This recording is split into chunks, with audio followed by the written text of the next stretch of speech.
Broadcasting from the business capital of the world, this is the Podcast Business News Network.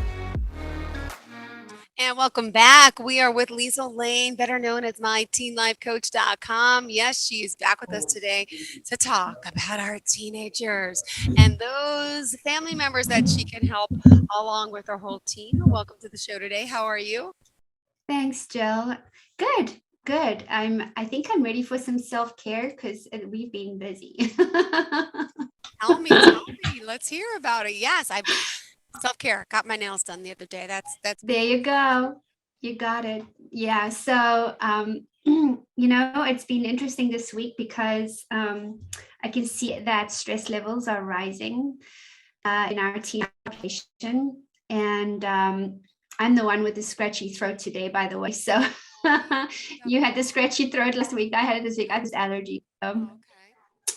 But so it appears that parents are engaging more with us because they're starting to realize and see what's going on with risky behavior that is surrounded around stress around this generation. So today I really wanted to focus on, as a parent, it's hard to know where high risk behavior starts, what it looks like, what it is and what it isn't, and then like why parents should even care, right? So think about your kid, like imagine in middle school or high school, especially like once they have their driver's licenses. Okay, yes, it might be you come straight home from school, etc. But I was looking at some of the drug use research that's been done lately, and as a parent of three teenagers myself, I was, they become independent as teenagers so quickly. And it's not like in the 90s and 80s where you had to actually go meet their friends and the parents of friends and you knew exactly who our kids were socializing with, etc. And, with all of the social media and them being alone and isolated a lot of the time. I know you and I have spoken about this ad infinitum, but when I looked at these research studies, I was a little bit alarmed. So I wanted to share some of this with you and then just talk about like how we would deal with it in a coaching situation, because this is a situation where there's a fine line between, is my kid becoming addicted to streets on the drugs on the streets, and you've got the opioid crisis and things going on, and how do you even know, what do you look out for, what do you see? Because a lot of it, and I learned from being a mom myself, a lot of it is invisible. You don't see a lot of the signs. So I really just wanted to share this with parents because it's never too late till it's too late. And I think as parents, they've chosen us to come into this world, and we bear the responsibility of making sure that we get them through into adulthood in a pro-social manner. So I just kind of wanted to, that was on my heart today. I just wanted to share that with everybody. So the first thing I wanted to share is that I just learned that 1 in 8 teens today, 1 in 8 are involved in drug abuse. Wow. 1 in 8. Wow. So you look at a classroom of kids, 25 kids, and at least 8 of them are involved in something. And then the other part that I found pretty scary was of 8th graders. So these are kids that are 13, 14 years old. Their drug use has gone up by 61% in the last year. Whoa. Alone. Wow. So they've literally just hit puberty, and already we're seeing that. And then Gen Zs, which, you and I talked about, this is like age 23 down to age 12 or 13 now. They're at the highest risk of developing drug addiction compared to any other of the generations. And when I looked at the details just a little bit deeper, it was the stuff we've talked about: loneliness, depression, anxiety, the social media, being isolated, all that stuff. But there was one thing that was added, or actually two things that were added. One was that kids have more access to prescription drugs. One of my teens is on Adderall, and she can literally go pick it up at the pharmacy herself, Yep. Wow. right? Mm-hmm. They can get, you know, Xanax and stuff like that. They can get that from friends. Yeah. And that's the fentanyl stuff that we're talking about. And on top of that, there's unaffordable healthcare for a lot of these kids. So, for example, of the kids who have depression, so the statistics show that 40% of the teen population has got depression. Uh-huh. Only 10% of those kids can actually afford to get help. Yeah. That Wow. means 30% of those teenagers are not able to afford the help. Kids who are, I was looking at outpatient mental health and rehabilitation centers, the average cost to get a kid treated is $13,000. Wow. So, and then on top of that, of those kids, only 6% of the parents, so of the 40% of the kids who have depression, only 6% of those parents are actually aware Wow. that they have depression. Wow. Yeah, it's pretty scary, right? Yeah. I mean, I kind of looked at that and I was like, oh my gosh, like, yeah, that was big, big for me. So I've got a couple of things that I want parents to know today. And I know it's not a very fun podcast today, but I just feel like this is really super important stuff to share. Yeah. These are the things that I wish that I would like parents to pay attention to. And I'm going to break it down into what's easy to notice and what's not so easy to notice. So it's easy to see when your kid has anxiety. Because they're going to avoid things. They're not going to want to go to school. They're going to freak out between going from the car to the school door. They're going to avoid going to the bus. They're going to, it is easy to see when your kid has anxiety. Depression is not so easy to see, but you can see depression when they don't want to eat anymore, when they're holding back, when they're spending too much time in their rooms, when they don't want to go meet out with their friends, like when they're breaking away from their normal behavioral patterns, then you know that your kid might be depressed.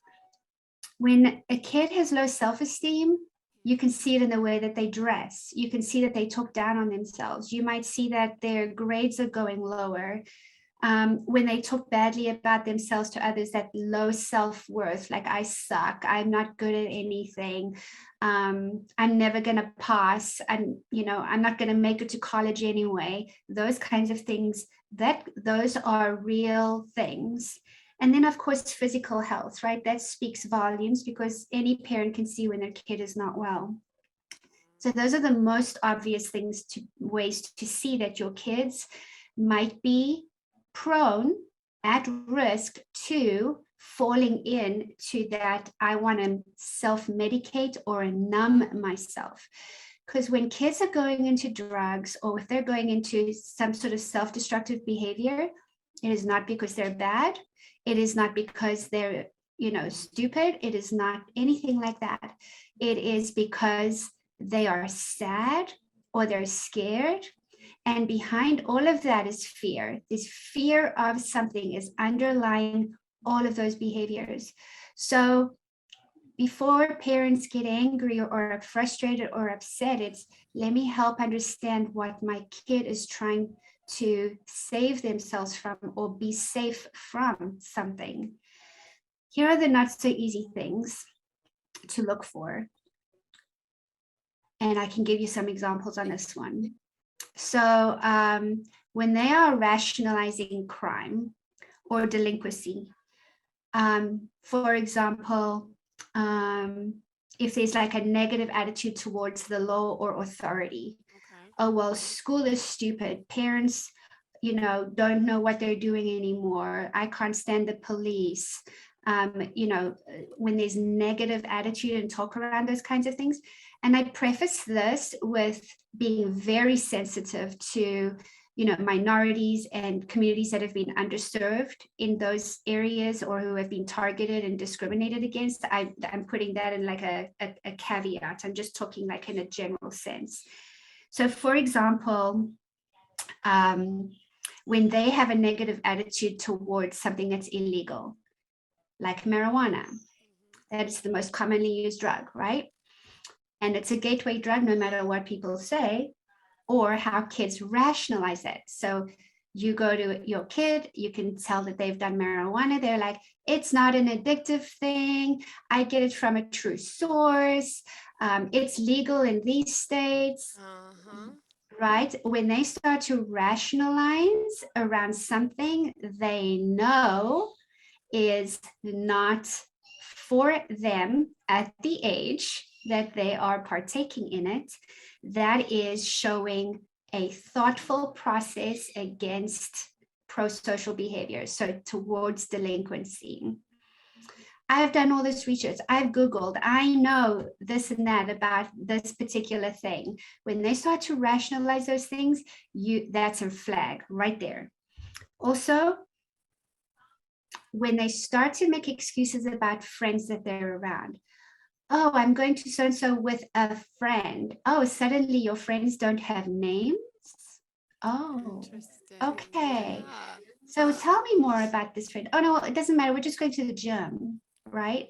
So, oh, well, what gym, what friends? You still haven't given me the names of these friends. If you know your kids' friends, you know that they That's will say Tommy. their That's names, Johnny. That's Alicia. right? Yes, yes. Oh, I'm just with a friend. Flag number 2. So when you start to see that they are going around people that are not good for them, or they're involved in activities that they're not normally doing. So you never go to the gym. Why are you suddenly going to the gym? We didn't even talk about this, right? So that then there's impulsivity. There's natural teenage impulsiveness, which is normal. And then there's all of a sudden this 90-degree turnaround impulsivity, right? Like, okay, I'll be home for dinner. 45 minutes goes by. An hour goes by. Oh, I'm on my way. Oh, there's traffic, right? Suddenly they made a decision to do something else. All of a sudden, like not within the norm of their behavior. Then, of course, you'll immediately start to see it in their sleeping activities, their routine every day, their school grades is definitely an easy way to see that. So now you've got them, you're starting to be aware of the fact that there's an attitude towards what's legal and what's not. Then you start to see them having an attitude against morals. What have we deemed appropriate to be right and wrong? When they start to debate what our morals are as a family or what's deemed appropriate within the community. So for example, it is not okay to throw a rock through a window. We all know that. That is normal community rules, right? And all of a sudden they're starting to rationalize, yeah, well, so and so, they get beaten up or they get blah, blah, blah with their parents, but it's outside of the norm. So it's suddenly when these abnormal behaviors start to become normal is when you're starting to go against the moral fiber of the family, the community, the neighborhood. Something's not right. And you can't put your finger on it. That's the thing, is parents, they feel it in their gut, but they don't have that catch your hand in the cookie jar evidence, but it's there, right? Yeah.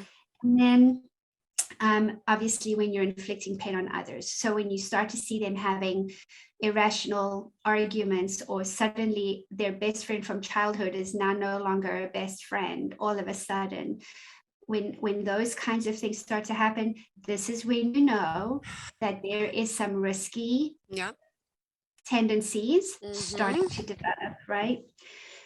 So the reason why I bring this up is because as parents, we are so busy that we're not paying attention. We pay attention to the basics, you know, did they go to school? Did they get their test done? Are they studying, et cetera, et cetera? But Yep. there's this gray area Area. that Uh-huh. they're so clever and smart and resourceful at navigating that gray area if they choose to. And that's the thing. It's all about the choice, right? So here's how we handle it. Go for it. And again, I put a disclaimer in and I say, you've got your acute cases, in which case there's intervention required, or you need to get them to a doctor, or you know, a treatment plan, and that kind of thing. So I'm looking at these, I know or don't I know, and we got them to the point where they absolutely, these are typically cases where they might be mild abuse of substances, Okay. where there is a little bit of delinquent behavior going on, but they are showing a few things. So there's 4 things that we look for. They have to be ready, willing, and able to want to move away from discontentment of themselves, right? Oh, So I don't like who I am when I yeah. do this. I want to move away from it and move towards my future self. So when they show that motivation, that's a good sign. We can work with that.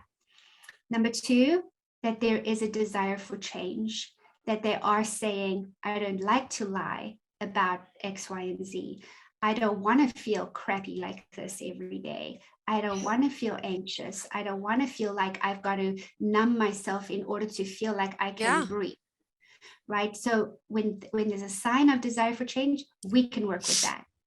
The third one, that they actually can express it, that there's a sense of agency, that there's a way for them to come to the parent.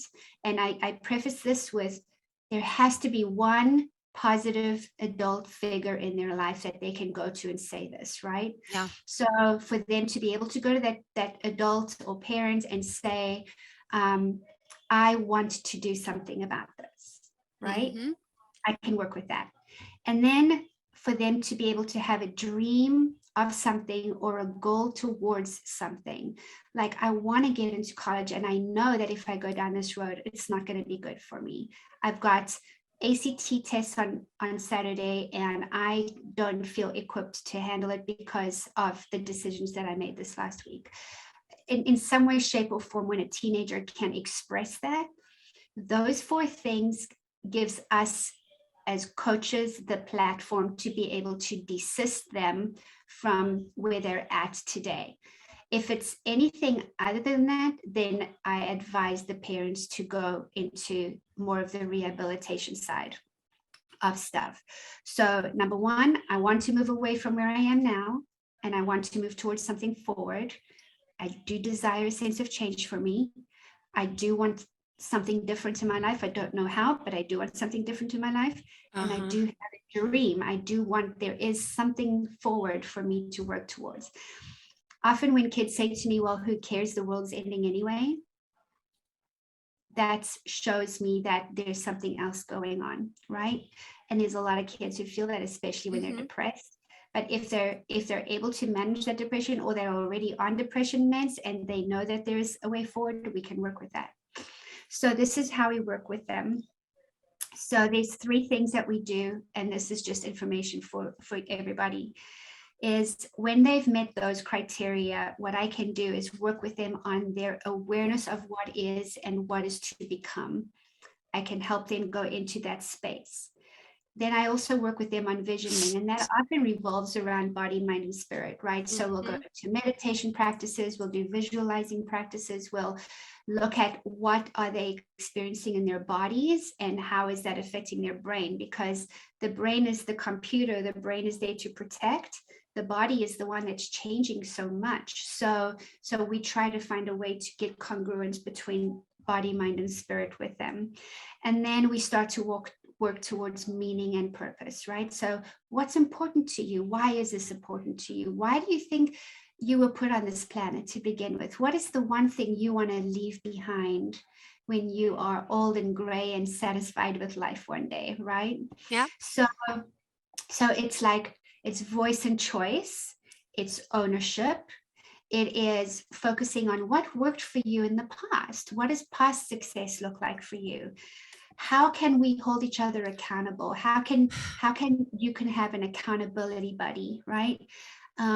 Working towards this is obviously about self-efficacy and building confidence. So, this is one of the outcomes of that.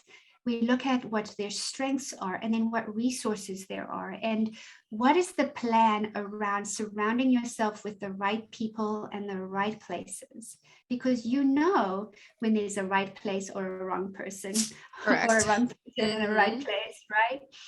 And so when I can work with them on those things, then I can get them through that little difficult period and Yeah. possibly prevent them from having to go into a much deeper, much more expensive system that, like we looked at the statistics earlier on, Mm. not only My whole 10%. background is falling as we speak. I have to stop. Yeah, this thing has been broken for quite some time. It's being held with tape. So hold on. Okay, on. Oh, Liezel, I'm so sorry. You're Everything is falling. fine. You're fine. Okay. Yeah, so sorry about that. Yeah, it's needs to be fixed. There you All go. right. Thank That's you so better. much for understanding. Okay. Yep. You're so fine. You're so I fine. got it to Actually, I you and wasn't. nobody else, but I'm like, I'm I was. watching it creep down and I'm like, oh my gosh. Oh, and I was so focused on you, I didn't even notice it. So I you did. don't even Sorry. have to worry. But yeah, so when we can get to that place with our kiddos, then we're saving money, Uh-huh. we're helping the statistics, we're helping them create these more pro-social, pro-self types of behaviors. So one of the things that I wanted to let everybody know is we're actually adding a program specifically for parents to be able to coach them around these particular things, because when you have parents who have very demanding jobs, or they have somebody else or the kids are at home alone in the afternoons, or they've got somebody else taking care of the kids, it's like they don't really know what to look for and what their own experiences are. In my particular case, I was never involved in those types of behaviors, so I don't even understand what to look for or what it even looks like, right? Mm-hmm. And then you've also got parents who are aware that maybe they've had addiction issues in their family, that there is a genetic carry down process, and how do they proactively manage towards or against that from happening, right? Yeah. So anyway, that has been added to our program. So we're having sessions, and we're offering sessions for parents who are specifically dealing with at-risk behavior, Yeah. and specifically around the desistance process around any kind of risky behavior. And I use drugs just as an example today, but it No, could but be, that's a good example because a lot of us children yeah, are and doing it could be drugs. just risky behavior in Yeah. general, like whether it be, going out there and doing inappropriate behavioral activities as well. Yeah. So yeah, that's my spiel. Thank you for your spiel. I'm sorry I'm not as talkative today. I wonder why. Uh, But no, what other things are you finding with teenagers nowadays? I mean, besides the drugs, what other things are there? Because mhm. what about this vaping stuff too? Same thing. Yeah, Right? it's It's exactly the same thing. And also, the vaping is so easy to hide, and kids are taking it from their parents' possessions if the mm-hmm. parents are vaping. So, whether it's actually going out there and getting your own bowl for marijuana and other stuff, whether it's vaping and I'll tell you what, I don't know how many teenagers I know who have been able to get fake IDs, and they can go anywhere, they can do anything. So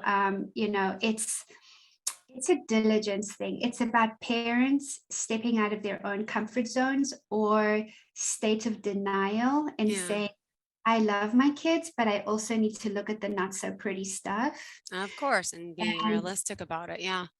yeah, and it's like, one of the conversations that I have with mine is, listen, we do have addiction in our genetics and our family. I don't know that Mm-hmm. there's a single family who doesn't have something like that in their genes. DNA. Yep. And I would much rather us walk this together than us not have trust, because I can learn too. I can go with you too. I'm happy to go look at the dark side. There's a song that says, it's Willow sings this, Willow Smith, diamonds I and whipped no, my it's hair back actually and not fought. her. That's the only one I know from her. Yeah, actually, maybe it's not her, but the lyrics go, diamonds and demons I fight with at night, Okay. thinking that only the light is right. This is misguided. Um, we must see it all. There is a place for it all. And so we all as a society, we just want to look at what's shiny and cute and sweet and nice and pink and baby blue. Of course. And we're so in denial about, there's a dark side to everybody, and there's a dark side to us as Yeah. parents. And how are we modeling that? Like, you got to embrace your dark and your light side. You got to learn how to manage the dark and embrace the strengths of the light. Also, you can overuse the light side of you, and then, but there's this balance. And I just want to encourage parents to be like, go back to balance, go back to balance, go back to, Yeah. what am I uncomfortable looking at? And therefore I'm robbing my kids of not looking at that side too. Mhm. And I think if more and more, I feel like if parents can just do their job, their work, I'm not saying job as parents, but their inner work, In general. Yeah. their own inside stuff, then I think, the kids see that they're not stupid. They see it. Absolutely. Oh, So yes, so it's all good, but it's work. And even though we, as parents, we wake up and we're like, I'm going to be the best parent, it's not it's not a passive job, it's an active job. it And I sure think a lot of is. us see it as a passive job, especially when they get to teenager. Jill, it's difficult when you're in their babies in elementary schools because you have to be hands on. But like 24/7. It's something, nonstop. Yes. right. But something happens with parents sometimes when they hit that middle school, high school age, they think they can just like, oh, my job is done. No, That's that's when when you the need them hardest more. part, It gets harder. Well, you would know. that's the How old are hardest, yours again? Tell everyone. 16, 19, and 21. What would you say the hardest age is or was? I think that sophomore and junior year Okay. is the hardest. So that's like And 15, 16 age. I'm trying to think what yeah, sophomore even yeah, is. it's Okay. like 15, Okay. 15, 16, 16, 17. And I think that eighth grade, like uh, 13, 14, those to me are the two pods of That. kids that Hmm. I really feel for the most, that need extra support the most. Because they're most misunderstood. So like the eighth graders are like misunderstood. And then your 16, 17, 15, 16, 17-year olds, they're like trying to navigate, I'm independent, but I'm not. I'm learning how to adult, but I'm not an adult. Yeah. It's this really weird phase. And then they're like little toddlers. They like want to climb out of the pen or out of the crib, but then they fall on the other side, and then there's nobody to pick them Aw, up. to pick them Or up. when Mhm. they're picked up, they're slapped, Yep. right? So it's really about that. It's really about I often say to parents, think of your teenager as a toddler who's just desperately wants to climb out of the crib. When they fall on the other side, you Okay. pick them up and you show them what's right. You don't slap them and punish them. No. Like, there has to be a balance here somewhere along the line. Yeah. Well, So Liezel, thank you so much for chatting today. And you're so thank you for welcome. dealing with our mishap. Can you tell us how we could reach you? I appreciate it. Of course, it is www.myteenlifecoach.com. You can reach us at 770-235-8202. You can also text me on that number. You can find us on LinkedIn. You can find us on Facebook, Instagram, TikTok, and just Google. And you can just reach out to us anytime. Thank you so much. You have a great day, and to all of our listeners as well. Looking forward to seeing you and talking to you soon again, of course. Bye-bye. Professional Thanks, Teen take care. Resilience Coaching. I am Liezel Lane, and I work with teens and young adults across the world.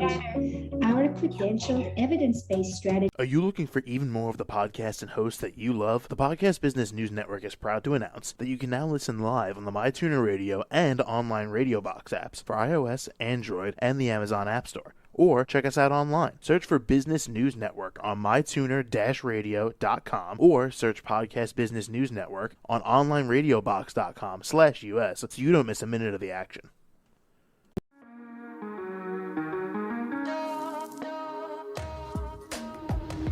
Broadcasting from the business capital of the world, this is the Podcast Business News Network. For nearly 2,000 severely injured veterans, everyday life has become filled with barriers. Day-to-day simple tasks can become pretty daunting. I have to carry my chair up 2 flights of steps or have somebody do it for me. What scares me the most is just the falling.